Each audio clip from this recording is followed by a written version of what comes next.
Okay, first of all, good morning.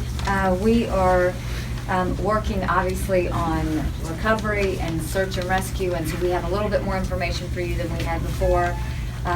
The weather looks good next week, which is a great sign as we want to try and continue to do the recovery, so that's the one blessing that we do have. We do see two rivers that are going to be going into major flooding. The Waccamaw River is at 14 feet now. We do expect it to go to 16.7 feet by the end of this week. That is above what we had at flood levels last year. So keep in mind that's going to affect houses, that's going to affect roads, that's going to affect a lot of other things, and we'll continue to watch that. But over next week, we are going to try and get in front of it as best as we can. The same that we're seeing is with the little PD at Gallivants Ferry. It's 11 feet now. It's going to go to 13.1 feet, and that is also above the flood levels that we saw last year. So we will need to really be careful and cautious in how we deal with our homes and everything around those areas to make sure that we deal with that. I want to explain the process of lifting evacuations. The way we lift evacuations is really, it's meant to be teamwork. First, it is, our law enforcement, National Guard, as well as our DOT crews go in there and we work with your local governments on when the right time is for them to return. We rely on the county leaders and the sheriffs and local law enforcement to tell us when we need to lift the evacuation, because they know your community better than we do, and that's the process that many counties have gone through. If there is a county that is not following that process, they need to understand they are the ones in control of deciding when to lift. We are sending in support groups like the DOT and Sheriff and SLED and National Guard just to assist them in their evaluations, but they at the end of the day are the ones that have to make the decisions. All decisions are best made locally, and so that's why we rely on that. So the counties so far that have requested their evacuations be lifted are Berkeley County, Colleton County, Charleston County, and Dorchester County. So those will all be lifted effective immediately going forward.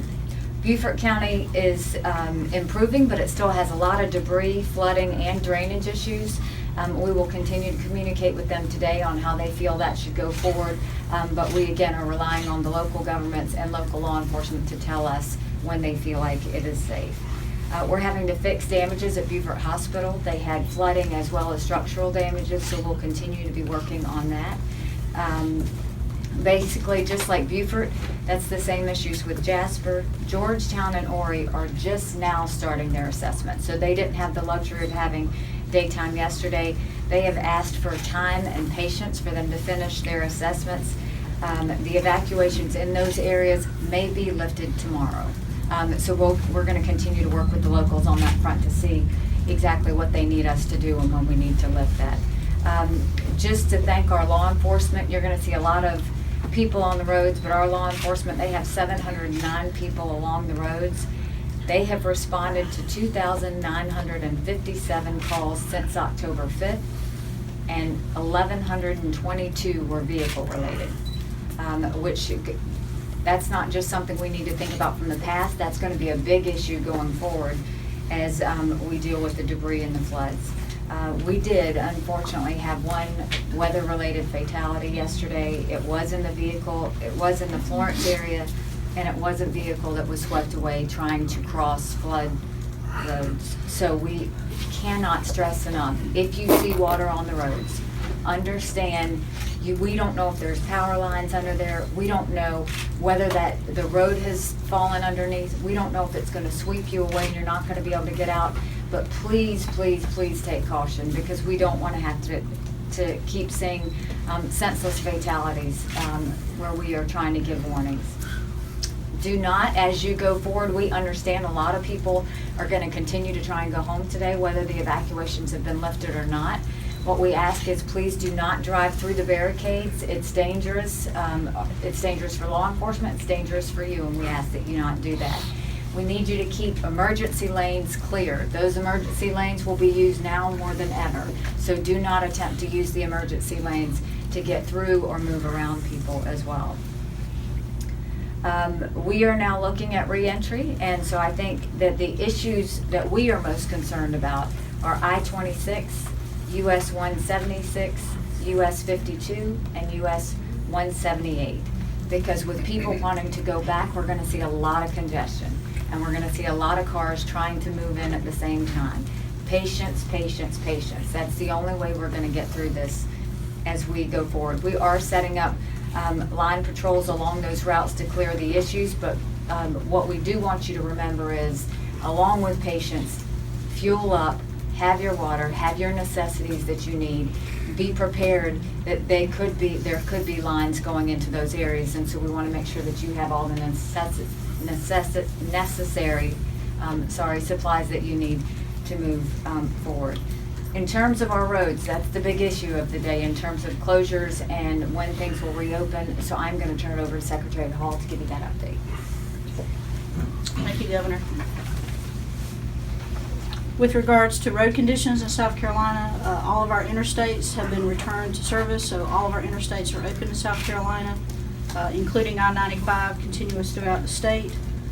We are currently working our major US and SC routes, our primary roads, to get those restored to service as quickly as possible. Our operations are from the 95 area pushing towards the coast, along with National Guard and local fire departments and others to try to get the roads reopened. We're doing what we call the first push, which is basically cutting the trees out of the road and pushing them to the side, so you'll see a lot of debris on the shoulders. But the roadways, once we return to service, will be safe to drive through. Just be aware there'll be some debris on the shoulders, so expect that, drive carefully. Our bridge inspections were underway yesterday. As you know, we returned the Ravenel Bridge to service late last night. We're currently doing bridge inspections today to ensure that our bridges will be safe and ready to receive the traffic whenever the roadways are clear. We are currently on site looking at the Harbor River Bridge, US 21 in Beaufort. There was some washout underneath the structure of that bridge, and we're out there actually looking at it now and determining if we can make temporary repairs to return it to service. We just would like to reiterate what the governor mentioned, and that's be patient. There'll be a lot of signals that are out in the area because there's no power, and please pay attention to local law enforcement and their directions with regards to mobility. Again, there's a lot of debris in some of these areas, so your normal routes you may not be able to use. Just be patient and pay attention to the local authorities. Thank you. Did you want to talk about the bridges on the health side as well? Yes, we have inspected the bridges in the Hilton Head area. So the US 278 bridge and the Cross Island Parkway bridges are safe from the engineering standpoint. The bridge inspections are ready. We're in the process of finishing the clearing operations. We've cleared all the way down to the hospital on US 278, and we're making our final push on to the island with debris removal. Thank you. So again, for Beaufort County, that's going to be waiting to hear from local law enforcement as well as local leadership in that area as to what they want to do with Beaufort County as it goes forward. Our National Guard, they are activated. They are out there. 2,800 of our law enforcement, 2,800 of our National Guards members are out there. They are supporting local route clearances, supporting local law enforcement, and dealing with search and rescue. So all of our agencies have a lot of support coming in from SLED, from other law enforcement, as well as the National Guard. They will be doing flights back up with DOT today just to make sure that we can see exactly where the congestion will be, but also where the roads are, what everything looks like, and what needs to be cleared. So far, we have done 5 high water rescues, and we have done 1 emergency transport as we're going through the recovery. All counties that have not been lifted, if you choose to go back, understand that you are going back to an area that could have power lines down, that could have trees down, that could have flooding issues. So know that you are going at your own risk, because we have not received word from the county that it is okay. In that situation, make sure you take, again, the necessities that you need, and be prepared that you could go back and not be let in. And if you're not let back in, what we would ask is move out of the way, because that means we're trying to clear the areas, we're trying to get all of the debris off, we're trying to focus on bridges. So don't get there, stop and get frustrated. We need you to stop and get out of the way and understand they're not gonna open it back up until those counties decide they're ready to be opened back up. I also want to remind everybody, I know everybody's, what I hear, they're buying lots of chainsaws and generators. Please do not put the generators in your garage. We say that over and over again, but we want everybody to understand the importance of that. There's a high risk of carbon monoxide poisoning if you do that, and so we ask that you remember that as well. In terms of shelters, we have 76 shelters that are open that now have 4,132 residents in them. We have 720 that continue to staff. I want to thank DSS and their supportive services for the way they continue to staff those. We have heard that Beaufort County, Jasper County, and Charleston County, along with Dorchester County, are closing county offices and schools tomorrow. So those have been confirmed to us. Again, that's Beaufort, Jasper, Charleston, and Dorchester have decided to close both county and schools for tomorrow. What we are seeing is no new dam failures, which is a good sign. We do have 12 to 15,000 customers under water advisories at this point, and so as soon as we can get the utilities really in there and moving, we think those numbers will go down. 9 special needs shelters are still open with 68 residents, and we currently have 746,037 outages at this point. So the reason we say be careful when you go back, you very well could be going back to no power, and more than likely going back to no power, which is why we've said be careful. It's not just about seeing your home, it's about what situation you're going to be in when you get there.